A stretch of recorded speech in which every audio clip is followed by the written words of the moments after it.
अस्सलाम वालेकुम, आप देख रहे हैं डॉन न्यूज़। मैं मेज़बान अब्दुल गफ्फार पुराव रिप्ले के एक और एपिसोड के साथ। तो पुराव रिप्ले अब आप देख सकेंगे रोज़ 5:05 पर सिर्फ डॉन न्यूज़ पर। और आज हम पुराव में बात करेंगे पाकिस्तान बामुकाबला जनूबी अफ्रीका दूसरा वनडे जिसमें पाकिस्तान को शिकस्त हुई। लेकिन ये मैच पाकिस्तान की शिकस्त तो यहाँ हुई ज़रूर, लेकिन फ़खर जमान की आउटस्टैंडिंग इनिंग की वजह से, उनके रिकॉर्ड साथ इनिंग की वजह से हमेशा याद रखा जाएगा।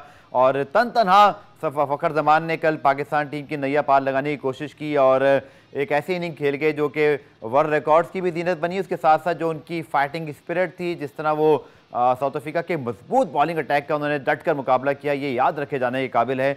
लेकिन हुआ ये कुछ यूँ कि फिर जब वो रन आउट हुए आखिरी ओवर में, जब वो फाइट कर रहे थे, तो उस रन आउट ने कंट्रोवर्सी जो है वो क्रिएट की। और वो रन आउट एक तरह से उसने थोड़ा सा ओवर शेडो भी मैं समझता हूँ उनकी इनिंग्स को किया। और कंट्रोवर्सी इस वक्त भी टॉप ट्रेंड जो है वो ट्विटर पर पाकिस्तान में क्विंटन डीकॉक के नाम से हो रहा है, क्योंकि लोगों का ये ख्याल है, और अगर आप खुद वीडियो देखें कि फेक फील्डिंग और एक आप कह सकते हैं एक चालाकी के ज़रिए उन्होंने डिस्ट्रैक्ट किया फ़खर जमान की जो अटेंशन थी, और फिर फ़खर रन आउट हुए। शायद अपने 200 रन मुकम्मल कर लेते। और सबसे बड़ी बात कि अगर अंपायर उस पर बर वक्त इस चीज़ का जायज़ा लेते तो 5 इजाफी रन भी फ़खर जमान को मिल जाते, और शायद वो 7 रन ही उनकी डबल सेंचुरी बनाने के लिए जो उनकी कैरियर की दूसरी डबल सेंचुरी होती है। पुराने में इस पूरे टॉपिक पर बात करेंगे। इसके साथ साथ कल पाकिस्तान ने ब्लाइंड क्रिकेट टूर्नामेंट में भारत को फाइनल में हरा के टाइटल जीता। उस टीम के कप्तान और साथ साथ ब्लाइंड क्रिकेट काउंसिल के चेयरमैन भी प्रोग्राम के आखिर में हमें ज्वाइन करेंगे। लेकिन पहले आपको दिखाते हैं रिप्ले हेडलाइंस। हेडलाइन आपने देखी है, और पाकिस्तान को 17 रन से शिकस्त हुई। सीरीज 1-1 से बराबर है, और अब बुध को फैसला कुन मैच खेला जाएगा। इस मैच पे जो कल मैच हुआ और आने वाले मैच में बात करते हैं। हमारे साथ मौजूद हैं कराची स्टूडियो में सीनियर मोस्ट स्पोर्ट जर्नलिस्ट कमर अहमद साहब। अस्सलाम वालेकुम कमर साहब। कमर साहब, 17 रन से मैच तो हार गए, और फ़खर जमान की डिसमिसल पे फौरी तौर पर बात करना मेरे ख्याल में उनके साथ ज्यादती होगी। पहले हम मैच और उनकी शानदार इनिंग्स पे अगर बात करें तो 193 जो सबसे बड़ी इनिंग है चेस के अंदर पाकिस्तान की, ऑब्वियसली एक तीसरी बड़ी इनिंग बनी, क्योंकि इससे पहले फ़खर डबल सेंचुरी कर चुके हैं। मैच तो पाकिस्तान हार गया, पर फ़खर जमान ने दिल जीत लिए।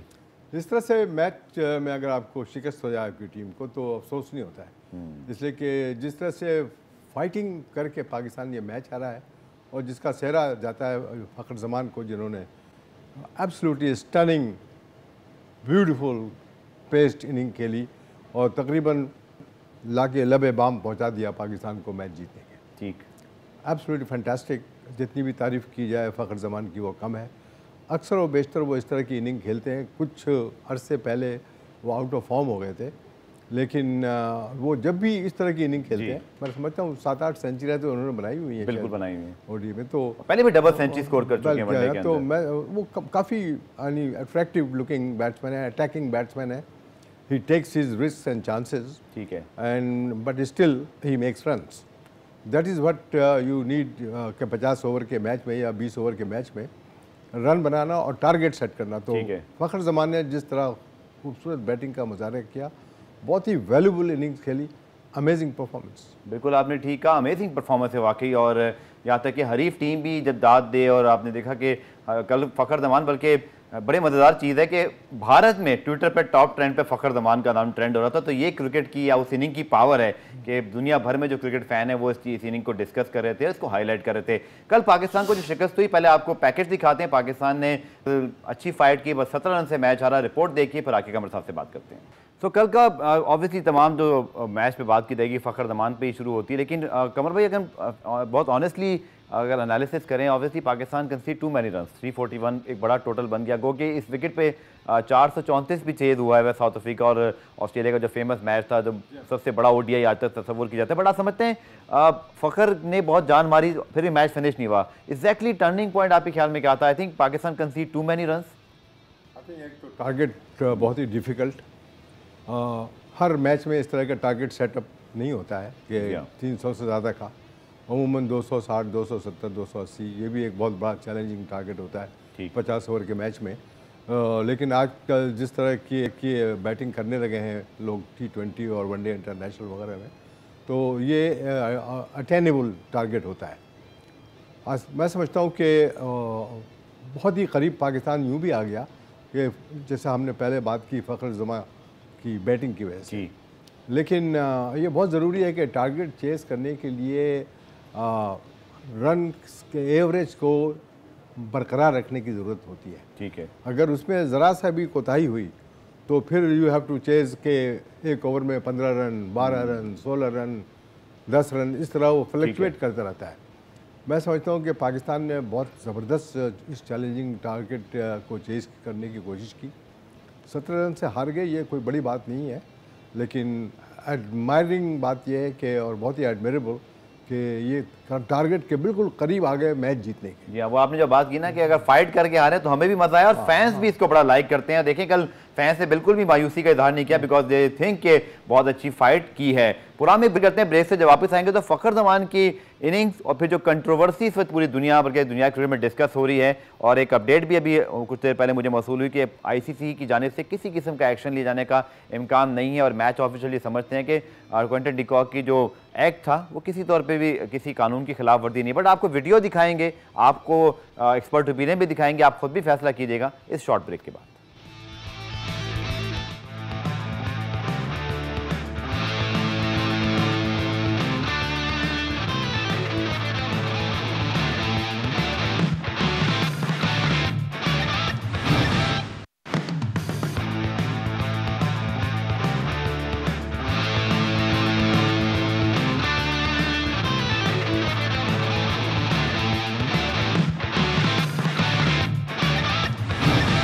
पुराब रिप्ले में खुशामदेद। और फ़खर जमान की शानदार इनिंग्स पर तो उन्हें खराजा तहसीन पेश किया जा रहा है, लेकिन जो रन आउट हुआ उस कंट्रोवर्सी पर पूरी दुनिया जो है इस वक्त अपनी ओपिनियन दे रही है।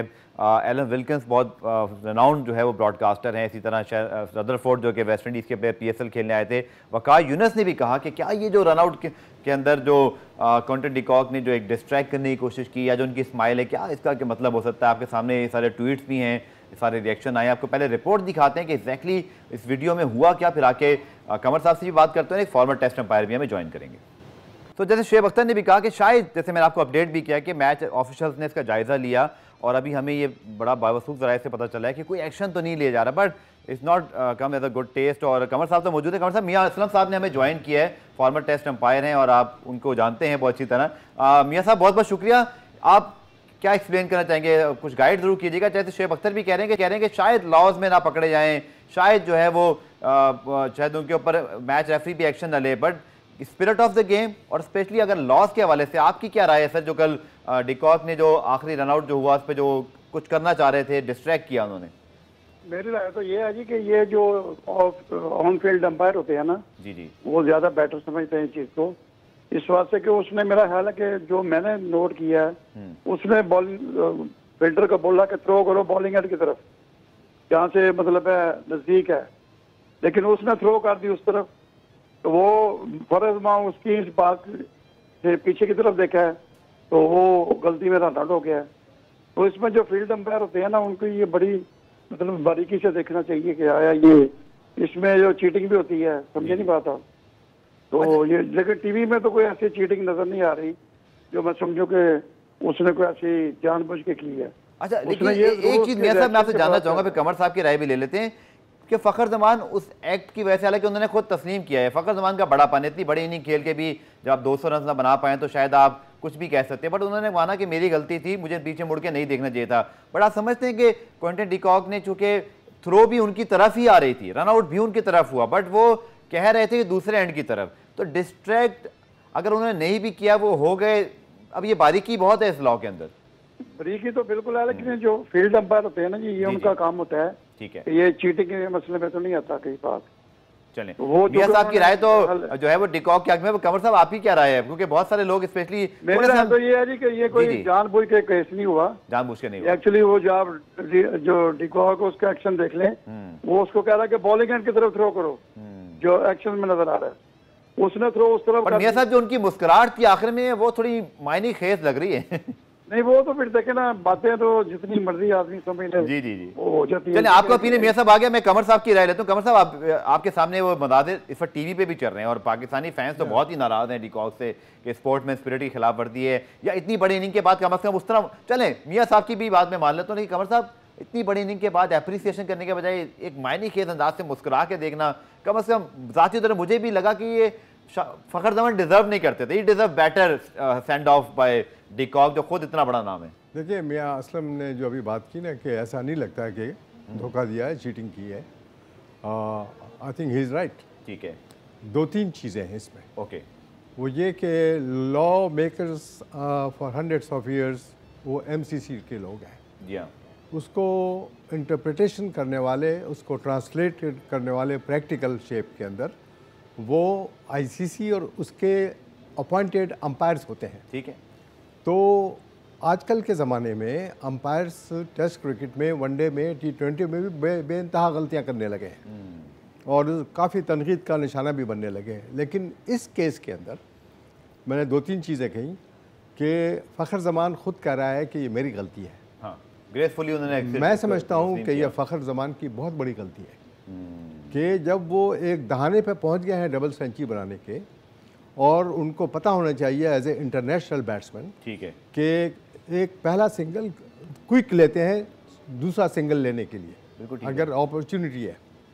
जब वो तेज़ी से भागने के लिए दूसरा सिंगल लेने की कोशिश कर रहे हैं तो उनको मुड़कर देखने की क्या ज़रूरत थी? वो कहते हैं ना, पीछे मुड़ के बिल्कुल नहीं देखिए, पत्थर के हो जाएंगे। तो ठीक है कुछ ना? यहाँ पे जो ऐसी सिचुएशन हो गई थी। जिसका इकरार उन्होंने खुद कर लिया कि उन्होंने गलती की चलिए है। मियां साहब, एक चीज और कमर भाई आपकी भी राय लूंगा।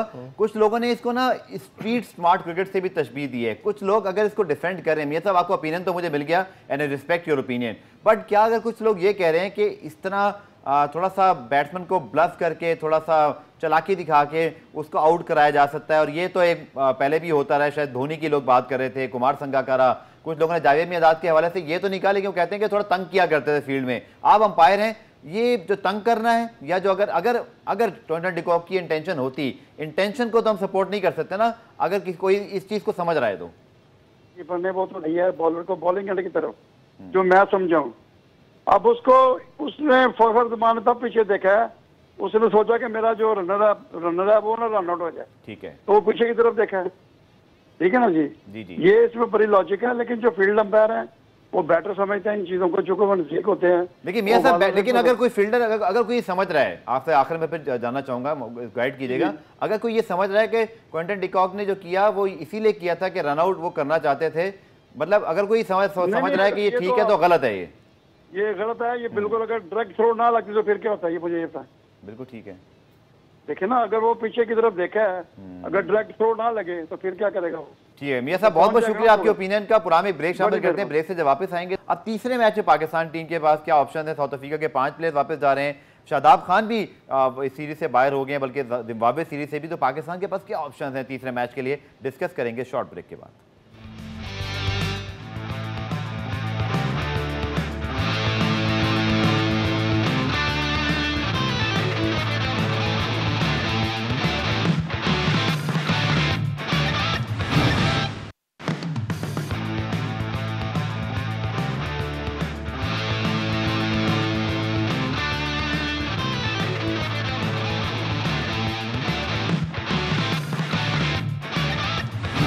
पुनाम रिप्ले में खुशामदीद। तो कमर जमान के जो फ़खर जमान का, सॉरी माफ़ कीजिएगा, जो रनआउट का मामला है और फिर जो कॉन्टेंट डिकॉक के ऊपर बहुत ज़्यादा तनकीद हो रही है, फॉर्मर कैप्टन जावेद मियांदाद ने भी इस पर अपनी ओपिनियन दिया, ये आपको वो भी दिखाते हैं। मियांदाद से बड़ा स्ट्रीट स्मार्ट क्रिकेटर कोई नहीं था, जिनको जीनियस कहा जाता था। जावेद साहब की ओपिनियन आपने सुन लिया और ब्रेक से पहले आपकी भी ये ओपिनियन थी, बट कमर भाई, आई थिंक लोगों को समझने के लिए अगर हम थोड़ा सा इसको फर्दर फेयर तरीके से अगर हम इसको एक्सप्लेन करें, आई थिंक ये साबित करना बड़ा मुश्किल है कि कौन क्या सोच रहा था। बेनिफिट ऑफ डाउट अगर अंपायर्स ने दिया है कॉन्टेंट डिकॉक को तो वो ऑब्वियस चीज़ है। देखिए क्रिकेट की तारीख का इतना बड़ा बैट्समैन जावेद मियांदाद जब ये कह रहा है कि ये बैट्समैन की गलती है, तो वही मेरा भी बिल्कुल ठीक है। लेकिन अंपायर कोई साइकेट्रिस्ट तो नहीं है, एग्जैक्टली, कि माइंड रीडर तो नहीं है कि वो समझ जाए कि ये उन्होंने जान के ये किया है। अंपायर का काम है एज ए जज, जो विजुअल, जो विजन उसके सामने है, ठीक है, उस पर वो फैसला करे। बिल्कुल ठीक। He is not a mind reader of every fielder. I think that's sum the whole story कि आप क्विंटन डिकॉक के माइंड को रीड नहीं कर सकते। तो आई थिंक ट्विटर पे आई अंडरस्टैंड कि जो हम बात कर रहे हैं उसकी बरक्स बहुत ज़्यादा लोग उनके खिलाफ ट्वीट करें, but I think we need to understand कि किसी की माइंड को रीड करना, जैसे कमर साहब ने कहा, इट्स ऑब्वियसली मतलब इम्पॉसिबल है, और ये बेनिफिट ऑफ डाउट ज़रूर कॉन्टेंट डिकॉक को देंगे। चलिए जी, मैच तो हार गए सर, लेकिन सीरीज़ जीतनी है तो तीसरा मैच जीतना पड़ेगा। परसों मैच है। अब शादाब खान तो बाहर हो गए, दूसरी जारी साउथ अफ्रीका के 5 प्लेयर, जिनमें ऑब्वियसली नोकिया जिन्होंने तंग करके रखा हुआ पाकिस्तान को, 7 विकेटें ली, रबादा हैं, इसी तरह क्विंटन डिकॉक खुद हैं, वो सब चले गए हैं IPL खेलने। तो आपकी फाइनली अगर मैं आपसे पूछना चाहूँ, आपकी एनालिसिस क्या है फॉर थर्ड ODI और क्या चेंजेस पाकिस्तान को करने चाहिए? चेंजेस तो बहुत सिंपल है। शादाब खान अगर अनफिट हैं और वो नहीं खेल सकते तो वो कोई ज़रूरी नहीं है कि शर्जील खान T20 में बैठे रहे। उनको लेकर आए और उनको वनडे खिलाएं। एक शख्स को जो आपने रीइंस्टेट कर दिया है तो वो जो लिमिटेड ओवर में इतनी अच्छी परफॉर्मेंस कर रहा है T20 और वनडे जिसमें भी, तो आप उसको T20 वनडे में भी खिलाएं। अच्छा, सरप्राइजिंगली पाकिस्तान ने उनके रिप्लेसमेंट अनाउंस नहीं किया। उस्मान कादिर बचते हैं और नवाज, तो मेरे ख्याल में उस्मान कादिर बतौर लेग स्पिनर तो रिप्लेस करेंगे ही शादाब। जहाँ तक सिलेक्शन का ताल्लुक है ऑन द डे या for the touring team, it is quite mind boggling कि ये आसिफ अली को खिलाए जा रहे हैं, सेलेक्ट किए जा रहे हैं, इफ्तिखार अहमद को खिलाए जा रहे हैं। पता नहीं मिसबाहुल हक के दिमाग में क्या सोच है इन लोगों के मतलब। Asif Ali originally one day squad में नहीं थे कमर भाई, और उनको T20 में से उठा के वनडे स्क्वाड में तब शामिल किया जब सऊद शकील नहीं थे। तो आप समझते हैं बस काफ़ी चांसेस मिल गए उनको? मैं समझता हूँ कि ही हैज़न्ट गॉट दैट टैलेंट कि वो इंटरनेशनल खिलाड़ी सक्सेसफुल हो सके। मैं एज ए फॉर्मर क्रिकेटर आपसे कह सकता हूँ। बिल्कुल ठीक है। शायद T20 में वो बेहतर प्लेयर हो सकते हैं क्योंकि वो पावर हिटर हैं, लेकिन लगता नहीं है, कमर साहब की बात से मैं एग्री करूंगा, उनके रिकॉर्ड भी सजेस्ट करते हैं कि उनके पास टेम्परामेंट नहीं है, वो जो एक बड़ी इनिंग खेलने का होता है। पुराने एक ब्रेक करते हैं, ब्रेक से जब वापस आएंगे तो कल पाकिस्तान ने भारत को हराकर ब्लाइंड क्रिकेट टूर्नामेंट जीता था, उनके कप्तान हमारे साथ मौजूद होंगे। मिलते हैं शॉर्ट ब्रेक के बाद।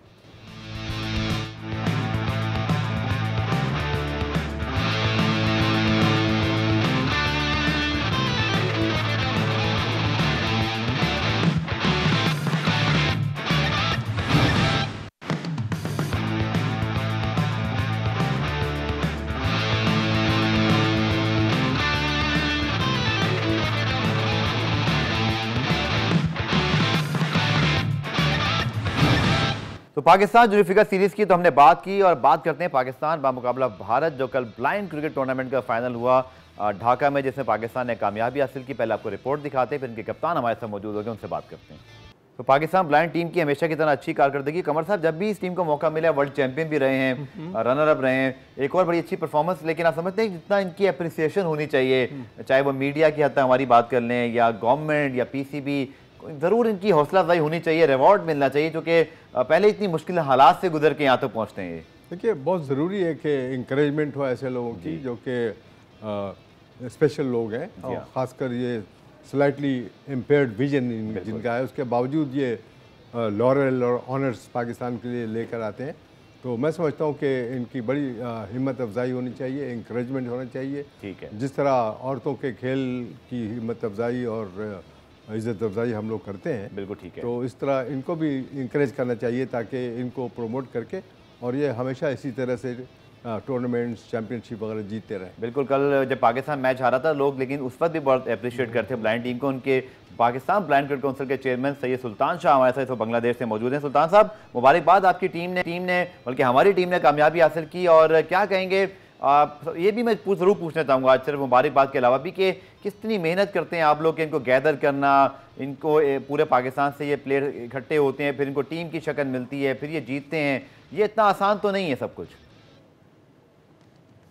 जी बहुत शुक्रिया जी। बात यह है कि पाकिस्तान ब्लाइंड टीम हमेशा से बहुत अच्छा परफॉर्म करती है, और अभी आप देखिए कि कुछ अरसे से इंडिया के खिलाफ हमारा अच्छा रिकॉर्ड नहीं जा रहा था। फाइनल में हम इंडिया के खिलाफ हार जाते थे, पिछले 2 वर्ल्ड कप के फाइनल हमसे हम हारे, T20 का फाइनल भी हारे। तो इस दफ़ा बहुत अच्छी हमने तैयारी कराई थी, हालांकि पाकिस्तान में बहुत कोरोना के मामला थे फिर भी, लेकिन हमने इनका प्रॉपर ट्रेनिंग का एहतमाम किया और इतने अच्छे तरीके से इनको तैयार किया। और यहाँ पर इस दफ़ा इन्होंने बिल्कुल भारत की टीम को आउट क्लास कर दिया हर मैदान में। आप देखिए, बैटिंग में, बॉलिंग में, फील्डिंग में, वो बहुत T20 के मैच में 10-20 रन का मैक्सिमम मार्जिन होता है शिकस्त और जीत का, लेकिन यहाँ आप देखिए कि इन्होंने 58 रन से और 62 रन से भारत को हराया।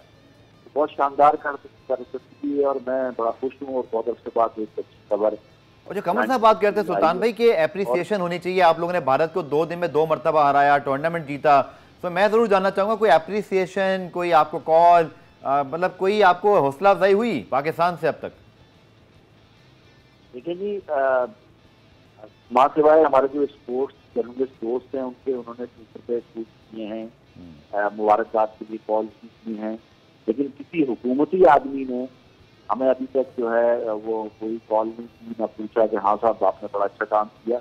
और मैं तो बस यही कहता हूँ गफार साहब के, हमें और कुछ चाहिए भी नहीं। हमारा जो क्रिकेट स्टेडियम पिछले कई सालों से ज़ेरे तामीर है और हमारे हवाले जी। किया जा रहा लाहौर में। और मैंने बहुत दफ़ा सीएम पंजाब को भी कहा, ठीक है फैसल जावेद जो सेनेटर हैं वो हमारे प्रोग्राम में, उनको भी कहा, सबको कहता हूँ जो भी मिलता है उनसे, जी वो स्टेडियम हमारे हवाले करते हैं। चलिए स्टेडियम के हवाले से बात की, थोड़ा टाइम कम है, मैं चाह रहा हूँ कि कप्तान निसार भी हमें ज्वाइन कर लें।